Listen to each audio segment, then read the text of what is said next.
in particular was glorious. It was oddly disconcerting to watch players in green jerseys perform like this, but it was beautiful stuff and a really good performance, and has probably just continued to set very high expectations for the Stephen Kenny era.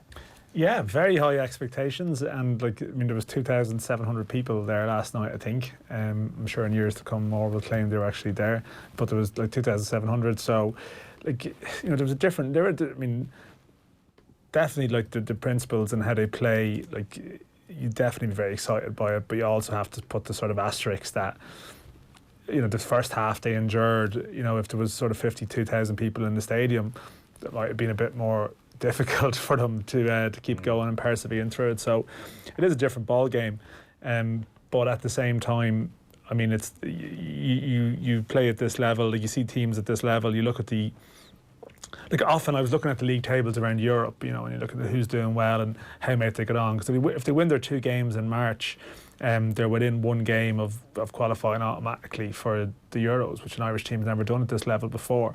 But I was just like flicking through the results, and you see, like, you know, Ireland 4, Sweden 1, and you look at the players, and you know, it's the type of thing that we normally look at other teams and get excited about their options and their talent and their players. And actually now, it's an Irish team that does have a lot of players within it who've got a really good chance, and there's depth as well, because they're not all going to come through. Like the sort of vagaries of the profession, the percentages are weighted in favour of, unfortunately, like a couple will fall by the wayside, but there's a lot of them. Like Ireland beat Sweden 3-1 in September, and they beat them 4-1 last night, and we talk about Kenny's 21 side, isn't it brilliant? They won in Sweden and they won last night, but actually, like, just 6-7 different players involved. Okay. You know, there's some of the players who started it. I mean, Aaron Connolly was involved in September, Afolabi, Dara Leahy from Bows, and a few other players as well who started that for, you know, Queevy Kelleher. So, you know, this is a crop that is deep, but they're also playing really good, positive attacking football, and you know, just scoring. Like, they're all good goals. You know, there were goals that happened as a result of a elaborate play, as opposed to sort of crosses rebounding off people. They're widely available on Twitter if you haven't seen them. So Stephen Kenny on the Football Show after 9, and then before we get into the main story of the day, being Jose Mourinho, give us your take on Monday night then, Dan. Yeah, I mean, I understand what you mean. Okay, yeah, like, we need to labour it again. We've had some good arguments in this studio about this. Like, I thought it was okay. I thought it was better than okay. But like, can we reproduce it at the end of March? There's so much water to travel under the bridge between now and then, and going away from home to Slovakia, it's just different. It's going to be different, and you would hope that they can sort of take some of the lessons about positive aspects of Monday and bring that into that game. But, you know, it could be deemed irrelevant by stuff that happens in the build-up, you know. So you're encouraged, but you can't come away with crazy levels of belief that they're going to qualify still.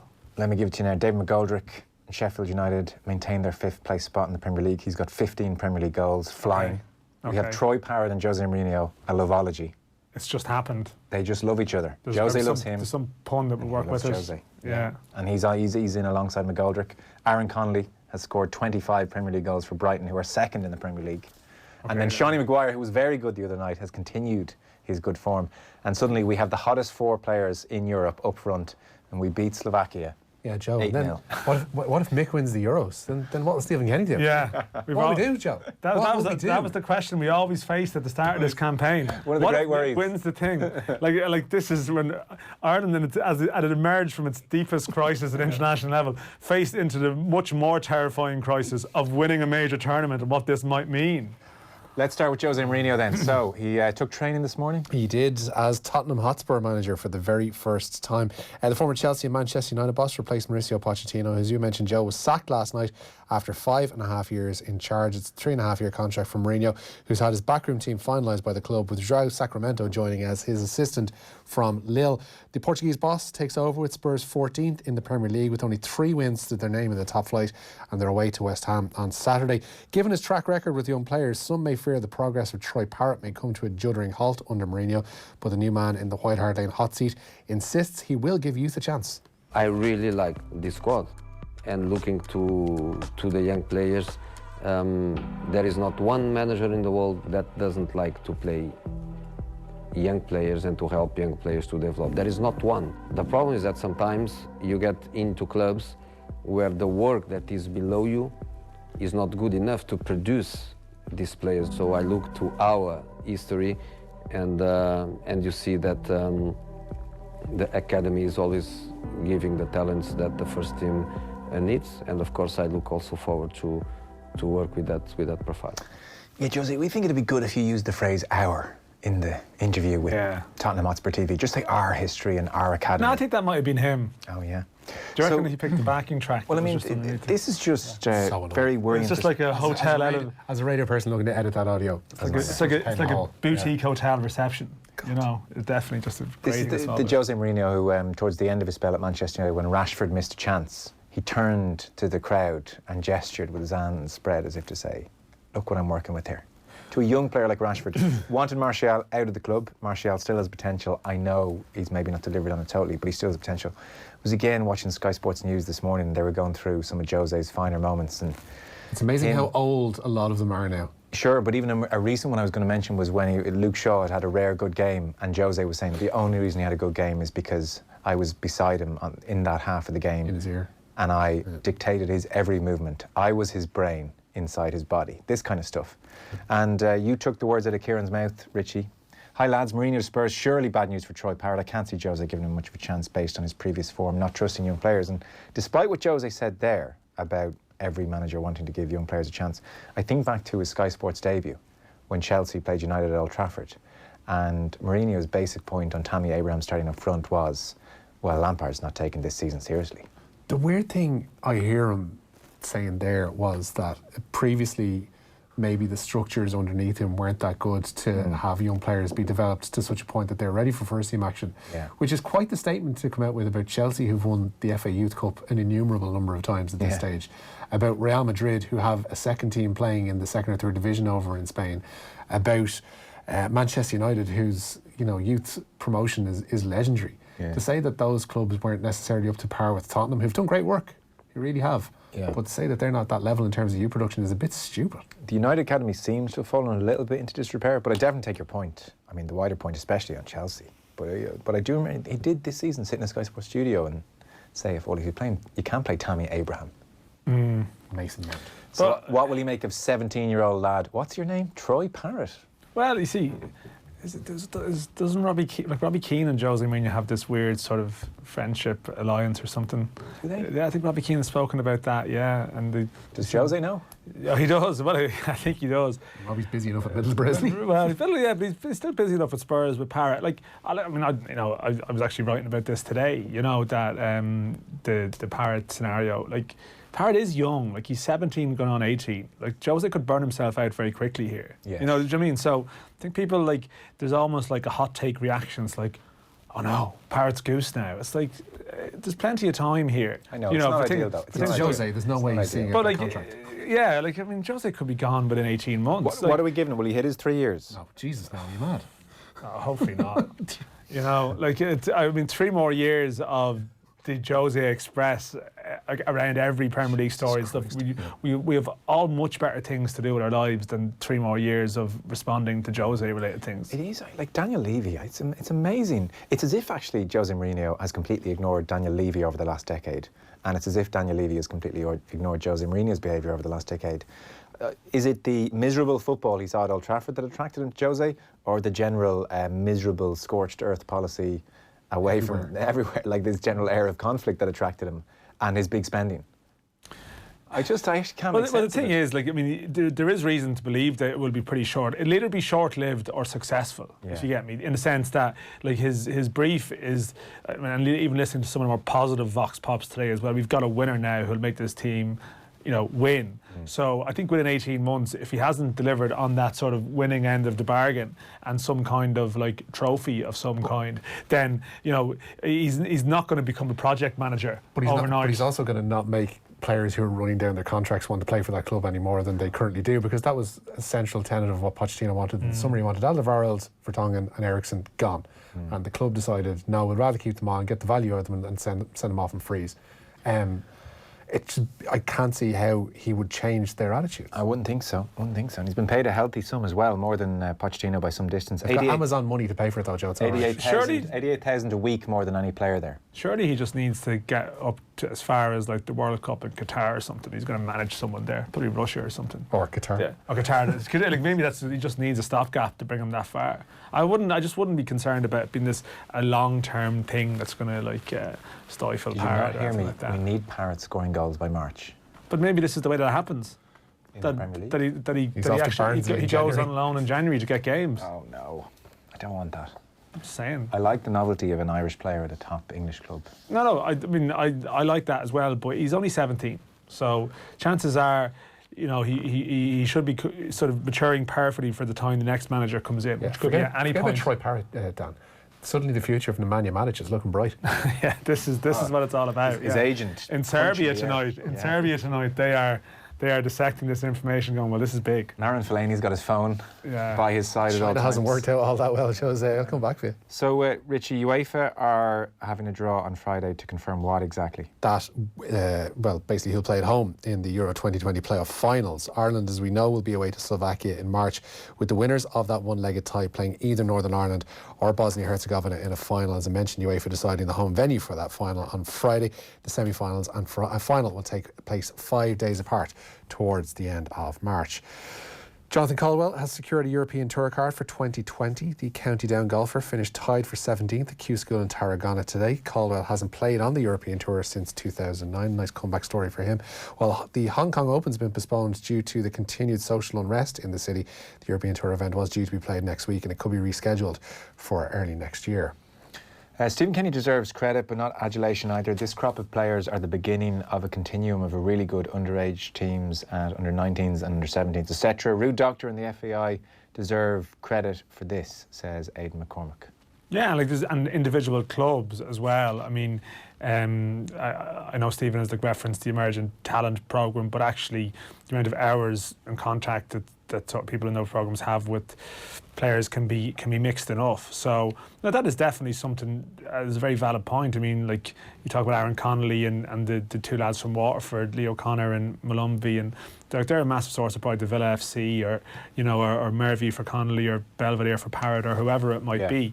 But there is still something in having the confidence to put them all in together, and what the Kenny appointment has done is probably knitted things together a bit in terms of the 21s, 19s, 17s all pulling the same way in the same direction, and it still it still takes belief to do that. So I think I can understand why it grates with people that, because Kenny has a big profile and a popularity coming from a sort of where he's come from with Dundalk, that everything is attributed to him, and that's obviously not accurate in the sense of Jim Crawford as well and other people involved in the setup, but still it still takes something to send the team out with the belief, when you're one down in games, to turn it around and not to make a certain type of substitution when you're ahead and so on. So it's a combination of factors all coming together, and they're all valid points to make. Gobshites who have no track record in anything. This is you, Dan. This is you he's talking about. It's primarily you. Gobshites with no track record in anything, having a go at Jose before he even settles in the job, says Charles in Dublin 12. Charles, how did Duncan Castles get our number? Come back to us in a year, Charles. We'll make a deal. 20th of November 2020, and one of us can apologise to the other. We'll see. But I'm just so sure of this. I've never been sure of anything. This would be an unmitigated failure. I've never felt. But you have to stick with this now if there's an upturn initially. 100%. Because you are the romantic. You wanted Ole to get the Manchester United job. You're easily seduced, Joe. You are going to be. Can you promise that at some stage between now and 20th November 2020, you will not go, God, maybe I was wrong. He will do well. They're after grafting a 1-0 win away at someone here. He'll do okay for the first year. Spurs win the FA Cup. That's why it's a tricky one, because he'll do all right initially. Why are you telling him to come back on 20th November 2020? Push it back. No, I want to give Charles a fighting chance here. It's not fair to say to Charles, come back to me in 3 years, because we know what's going to happen then. Give him 18 months. Give him a date. All right, Charles. 18 months. Yeah. What's November plus 6? May. 18 months is, I still think that's too easy a bet for me. 18 months, it's already started to go downhill. I think a year. But you've just said he's going to do okay for a year, so you don't even know what you believe. The guts of a year. The guts of a year. He'll do okay. What if Harry Kane doesn't fancy it in the summer? Well, precisely. Things could also go very badly. I just wonder, how many Spurs supporters like the match-going supporters will have, how much patience do they have? Because I think when you're there's references to people who are like mourning the departure of Pochettino, so they're going to be like, football fans tend to swing like dramatically. Like if they like the previous manager, then they'll be a bit more harsh in the next one, and then it goes sort of in cycles. So at what point does that sort of malaise set in? So I'm sure he'll probably start well. I would think so. I mean, you can't. I mean, you're 14th. So yeah, that's the thing. They're in a false position. They'll start, and the next run of fixtures are very kind. He's picked his moment well. Well, clubs always pick the manager when the run of fixtures is kind of coming up. Mark and Cork, lads, the negativity about Jose is very one-eyed. Yes, recent years have been poor, but Guardiola aside, he is the most successful European manager by a mile. Said it himself. Recent years have been poor. But I think that probably is a fair point. I mean, he has won a hell of a lot of stuff. Yeah. I think that people probably have been worn down. This is a personal thing, because just so much of this thing that like Jose is box office. I just think that's boring. A lot of the box office stuff, the stuff that was box office, is just a bit boring and tiresome. But there's been interesting. But like, I mean, shows like this get endless mileage out of it. So you can't, like, there's an element of hypocrisy talking about that, because he will come and have a go with someone in the next couple of weeks, and it might be funny that time, and you'll dine out and you'll listen to it. But it just wears away over time. I think that has probably dented the magic that existed, and you do hear it even from players. That magic that existed has been worn down by the fighting with the world publicly over time. I mean, the Chelsea stuff, the Dr. Eva stuff, all that, it didn't. Oh yeah, I'd even forgotten about that. Jeez, that was a miserable period. Like, it's weird at United. So I'd class it. The football was terrible, and the general air around the club was miserable, and players were alienated. It was all bad. And yet you could turn around and say, well, he won a Europa League in there, so it's a success. Nugget's been coming out over the past couple of hours as well, saying about his training methods at Manchester United, that he basically abandoned the notion of like GPS systems and tracking and all that kind of stuff. And you look at what Pochettino wanted was to get a £80,000 camera system installed at the training ground to keep an eye on survey trailing from fixed points. Right. Whereas Mourinho will be going back to a slightly more, not archaic, but it's definitely a regressed step to when Spurs have been. Typical of you three. Bloody hell. Really get the aggro tonight. Lee and Galway. Talk up Mick McCarthy all the time. Not quite true. And have a go at a winner like Jose. Are these Man United fans?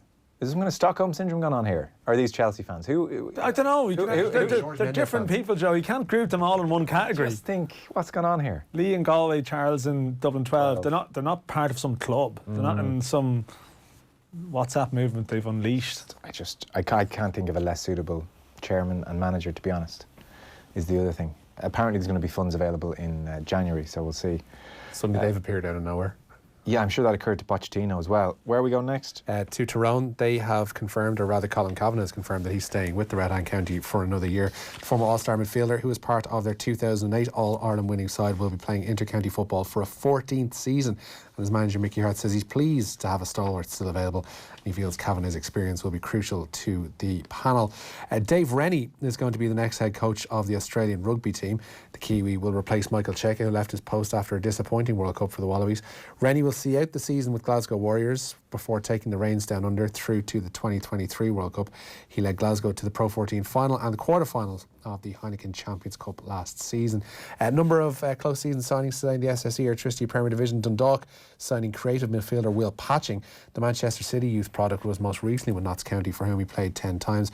Patching is Dundalk's second arrival of the close season, following that of exterior midfielder Greg Sloggett. While Derry City have signed English striker Walter Figueira. Former Chelsea youth player makes the move to the Brandywell after impressing with Waterford in the second half of last season. Figueira scored 5 times before a spell at the during a spell at the RSC, and Derry boss Declan Devine says they've secured a quality player, and the 24-year-old himself says he's excited about the next chapter in his career. I'm very, very delighted, very happy to be here. Conversations I had with Declan and Paddy was superb. I like the vision that they have, and it's very mutual. And I'm really excited to crack on with Derry City. One other transfer line today from here at home. Shelbourne confirming the signing of Georgie Poynton. The 22-year-old midfielder spent last term with Waterford, playing 28 times for the Blues, and he joins the likes of Carl Shepherd and Aaron Dobbs, who have signed for Shells upon their return to the SSE Electricity Premier Division. I know you broke this Will Patching story, so back from the Man City... Yeah, he's not even back. He's English. Like, this is the interesting aspect of it. He played for England in the Under-17 World Cup in 2015 with Trent Alexander-Arnold and Tom Davies and a few others as well. So he was on the City Academy. very well regarded playmaker, but got to 2018, got released, and had a year sort of Notts County didn't work out. The manager there spoke about just maybe a few personal things, and I get the impression that this one is sort of not a shot to nothing, but he's a player with a good pedigree that was on a free, and they're taking a punt on him. But I think he's coming from the City Academy, so a pretty good pedigree. He's probably looking at something like Jack Byrne and what he's done coming home. He would have been a few years behind him at City. But yeah, I think the general view that Dundalk would have had this winter is that you have to look outside the league to try and find a certain type of player to maybe advance in Europe. And be kind of like flight replacement for Robbie Benson. Well, Benson, we'll see what happens with Jamie McGrath, but you have to look outside the league and try and take a gamble sometimes. And some of these work, some of them don't. This one might be one of those that doesn't work. But I think the interesting one now, you talk about the 21s. Zach Albuzetti was exceptionally good last night. I mean, the Dundalk will be quite keen to sign him. They're not alone. Right. And can he be kept in Ireland, or will he go to England because he's played so well over the last week? So there's obviously a few other deals that could happen that could be interesting. Rich McBowen. Yeah, he's staying on as Dublin Ladies football manager for 2020. The 3 in a row All-Ireland winning boss has confirmed that he and his backroom team will remain in position for the coming season. Bowen has also steered the side to 3 Leinster titles and their first ever National League success since taking over back in 2016. While Kerry Sarah Houlihan has called time on her 13-year inter-county career. The 3-time All-Star forward joins last year's captain Amanda Brosnan in stepping away from the Kingdoms panel ahead of the new season. Houlihan says it's been a privilege to wear the green and gold jersey, and that she retires with millions of memories, having made lifelong friends through the game. Chelsea will learn the outcome of their appeal against a 2 transfer window ban next month. They were found guilty by FIFA of breaking regulations relating to players under the age of 18. Lawyers from the club presented their case to the Court of Arbitration for Sport earlier. Chelsea had their first appeal thrown out by football's world governing body back in April. Connacht have made one alteration to their squad ahead of Saturday's Heineken Champions Cup trip to Toulouse, with Sean Masterson coming in for the deregistered Gavin Thornbury. We'll have that game live on Saturday, by the way, away to Toulouse, and Andy Friend coming up on Wednesday Night Rugby just after 8 o'clock. A knee injury has forced the withdrawal of world number 1 Brooks Koepka from the US President's Cup team. Tiger Woods is captaining the Americans in the tournament against an international side at Royal Melbourne in Australia beginning from December the 12th. The 5-time PGA Tour winner Ricky Fowler is the man drafted in by Woods to replace Koepka. And Laois have sold the naming rights to O'Moore Park. You ready for a catchy name, Joe? Always. Down in Port the stadium will now be known as MW Hire O'Moore Park. Whew. Get ready for those emails to respect the sponsor during the course of the championship season. That's true. I'm guilty of that sometimes. You just forget sometimes. They're too clunky. That's not a catchy one. Glennon Brothers Pierce Park. They obviously they had to keep the O'Moore in it. But I mean, it'd be catchier if it was MW Hire Park. But I mean, that's not good. That's not going to be popular. Really, Top of your head, Dan, what percentage of League of Ireland clubs have gone down that route? There was Hunky Dory's Park in Drogheda, but that was abandoned after a while. Not too many. City Calling Stadium in Longford, yeah, that's City Calling as a company that name is still in place.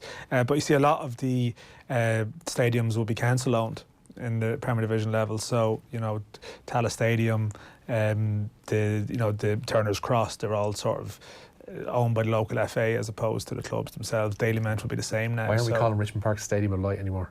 Yeah, that's actually true. Yeah, Richard, they probably wouldn't. There's a couple that could do it, but a lot of them Bohemians have floated the idea, I think, of maybe doing that when the ground comes. That'll just be. I mean, that'll obviously be something suitably bohemian as such. It'll be hemp park or something like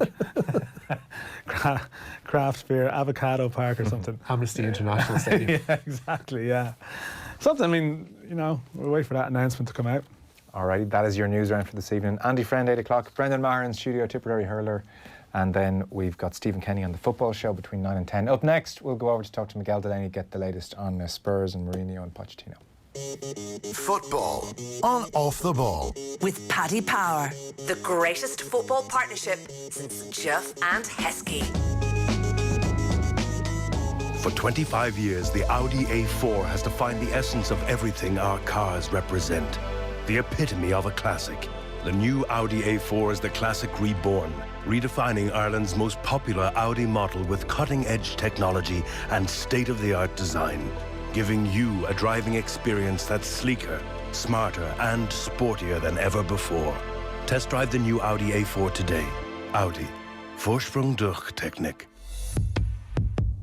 First Citizen Commercial Real Estate Finance for fast, accessible lending and competitive rates. Whether you're looking to purchase a commercial property, refinance one, or release equity, make First Citizen your first and only choice. For flexible financing of investments in office, retail, industrial and residential. Find out more at firstcitizen.ie. First Citizen CRE Finance is a trading name of First Citizen Finance DAC. First Citizen Finance DAC is regulated by the Central Bank of Ireland. This Christmas, temperatures are expected to plummet in Lebanon, where thousands of Syrian refugees are living in makeshift shelters. You can help provide life-saving winter survival kits with blankets and mattresses to keep vulnerable families safe and warm. Call 1850 410 510 or visit concern.net to give what you can today. Thank you. You know it's Christmas time when the limited edition 5 ounce is back at Supermax. Made with fresh, never frozen 100% prime Irish beef and cooked to order. Topped with caramelised onions and mushroom, melted cheese and creamy peppercorn mayo in a freshly baked Kaiser bun. The festive 5 ounce at Supermax. The freshness is in the taste. Available for a limited time only. Save time and order online. Download our app or visit supermax.ie. This is Dr. Laura Heavey for Médecins Sans Frontières, Doctors Without Borders. We are treating patients on the front line of the Ebola crisis in DRC, but we need your help. Please donate today. Free phone 1800 905 509. That's 1800 905 509, or visit msf.ie. Following the 2019 sellout success of The Cripple of Inishmaan, Gaiety Productions presents Martin McDonagh's brutally funny dark comedy, The Lieutenant of Inishmore. Set in 1993, leading provo, Mad Porrick, returns from the north to find the worst has happened back home. Someone has killed his beloved cat, and someone will pay. This gruesomely absurd comedy comes to the Gaiety Theatre from January 27th. Tickets from $18.50 on sale now. Additional charges may apply. During the Joe Duffy used car sales event, we have reduced the prices of our used cars by up to €3,500. With an extensive range of over 1,000 cars to choose from, we are Ireland's leading motor group.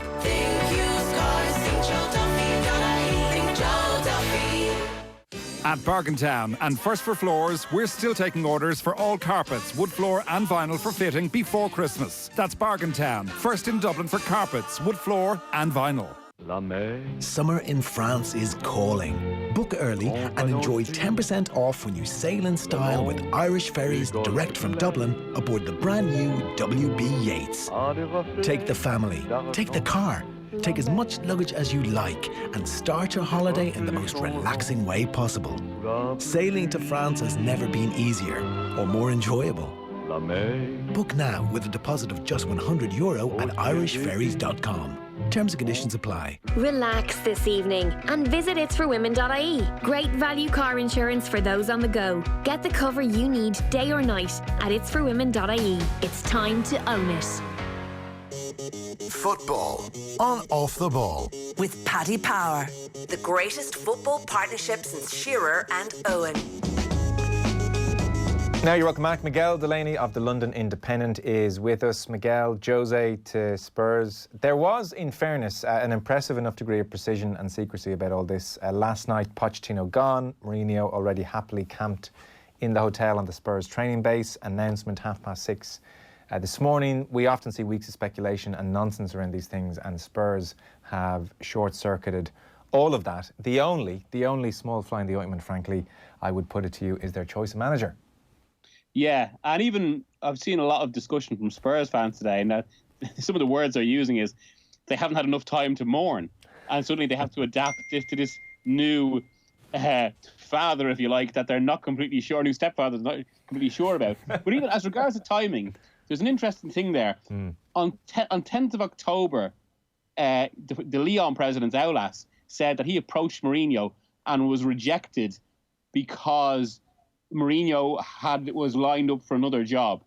And given the speed of this, it's impossible not to think that this, this may have gone a lot further back than this week or the last week, given that's when it really started to look like Pochettino's going to go.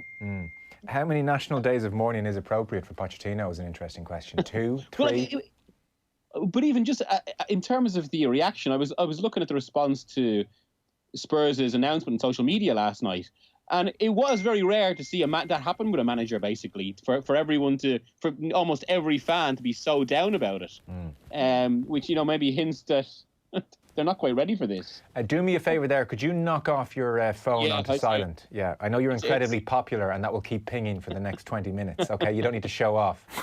That's not even WhatsApp group text. They're actual real ones, aren't they? Joe's had his on for the last 3 hours, just hasn't got any, to be fair. So, Miguel, what do we know? Like in terms of Pochettino's departure and how that all came about? And then we'll get on to the approach to Mourinho and his decision to accept the job. The Pochettino situation there, what do we know first of all?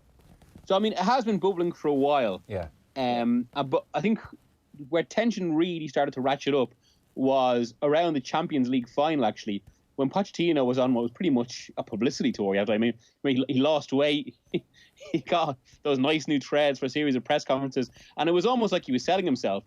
And Spurs were particularly perturbed with a lot of his public lines about how if they win it, he'll leave. This could be his last game.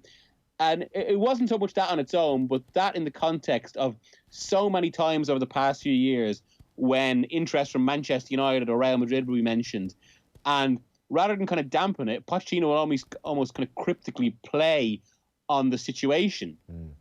And use press conferences almost to, add further fuel to the fire. So Spurs were always Daniel Levy really was always a bit perturbed by that, only for it to really kind of reach ahead in May amid what was poor domestic form, which continued into this season, and there was just a really bad atmosphere around the training ground. Another side to this that kind of links into one of the reasons Mourinho got the job is basically that for the past 2 years, Pochettino has wanted to completely overhaul this side.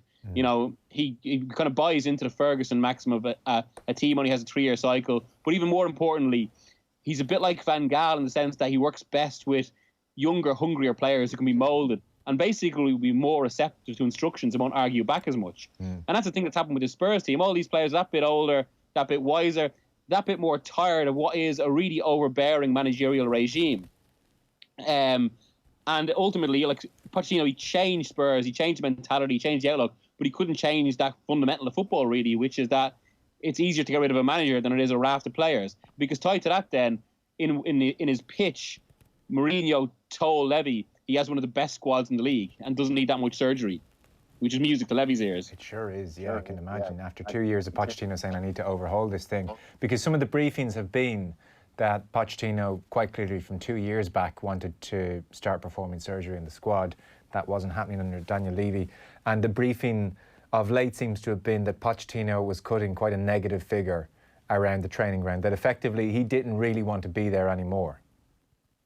Yeah, well, there's always been that element of him looking away. And this is one thing. I do have a little bit of sympathy with Levy in this regard. Fundamentally, I think it's almost madness for Spurs to get rid of a manager of this quality.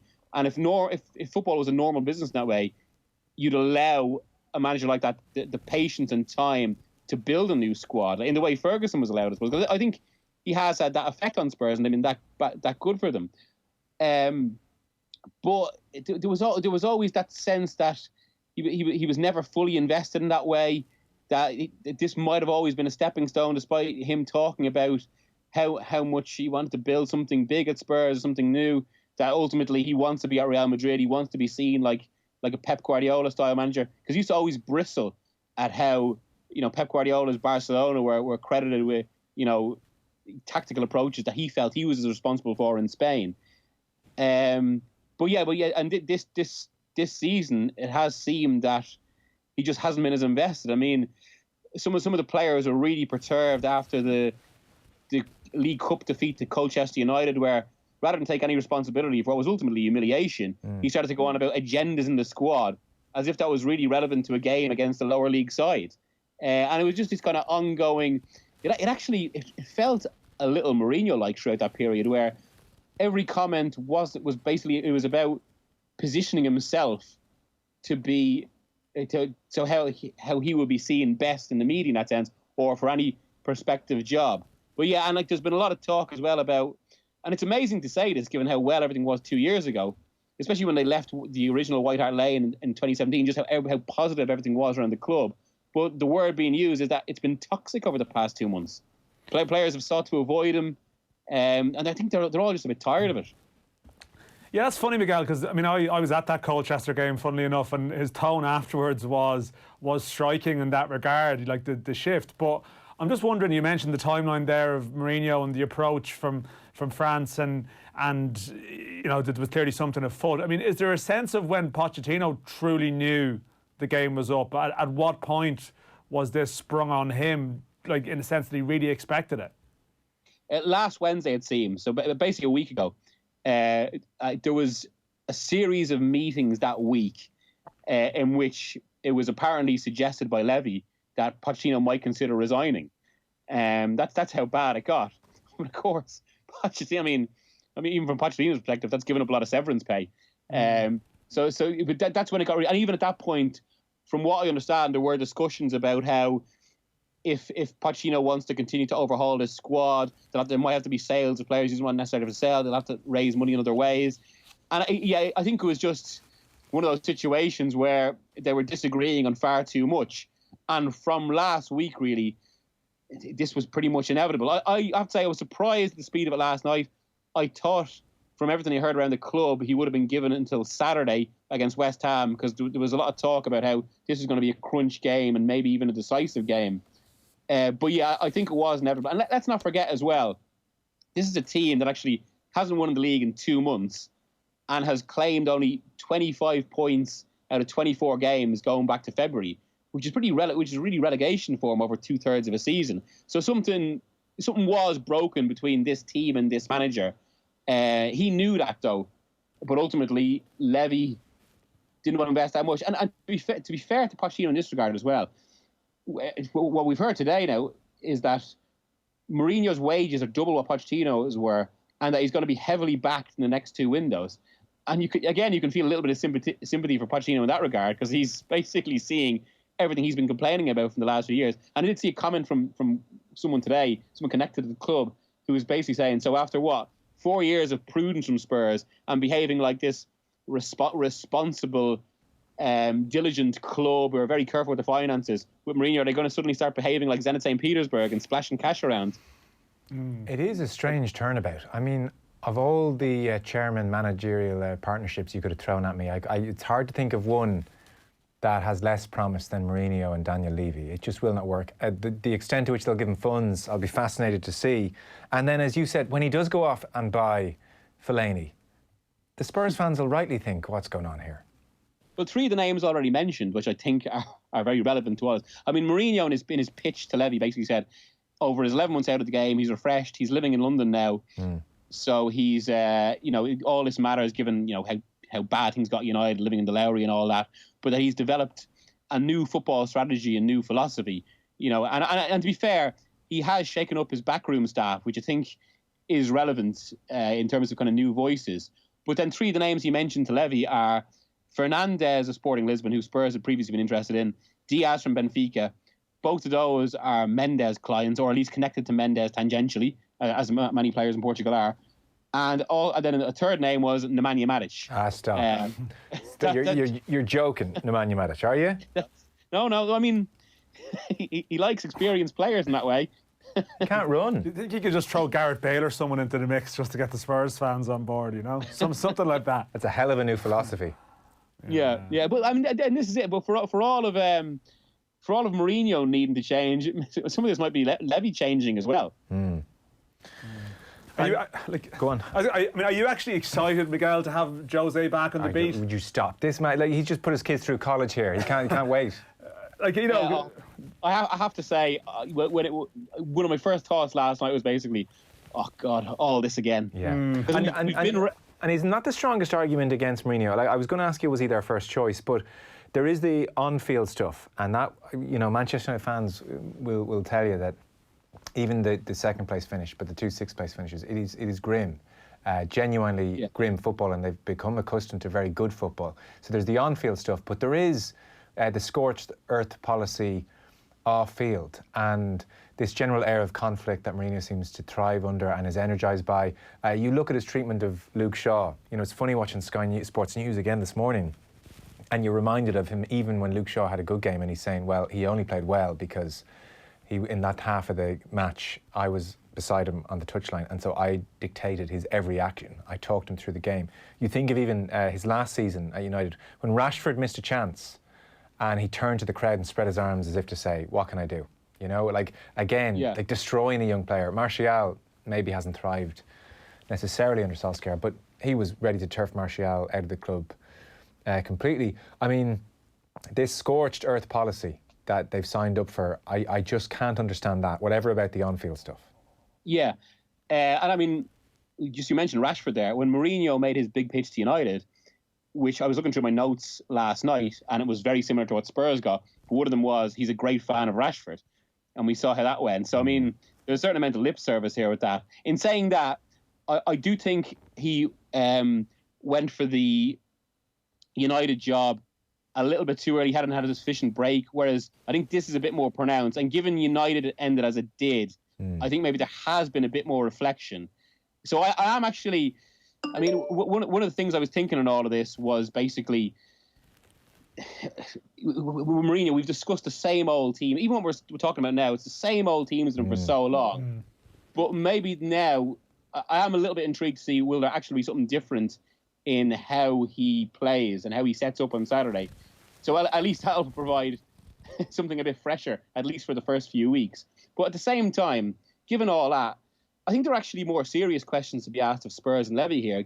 Their first choice for this job, in the event of Pochettino leaving, for a long time it was actually Eddie Howe, but obviously that's receded in the past year or so. But up to the last few weeks, it was Brendan Rodgers or Julian Nagelsmann at Red Bull Leipzig. And I'm not, if you're a kind of a prudent club in the way Spurs have been portrayed, in the way they're run, I'm not sure how you can have a model of football that can have an ideal choice like Rodgers and Nagelsmann to then go to pretty much the complete opposite in Mourinho. And that does hint at a certain rashness there. Yeah, there's a parallel there with United as well, in terms of... totally. And Spurs are meant to be more...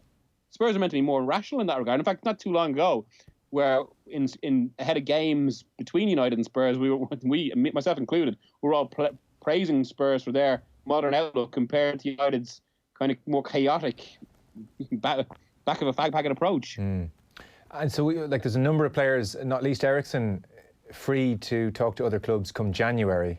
Any sign of those contracts being put to bed or sorted out? Or, I guess every player now is talking to their agent and wondering how they feel about playing under Mourinho, and he'll have to be nice as pie over the next couple of weeks. But where are we on those players?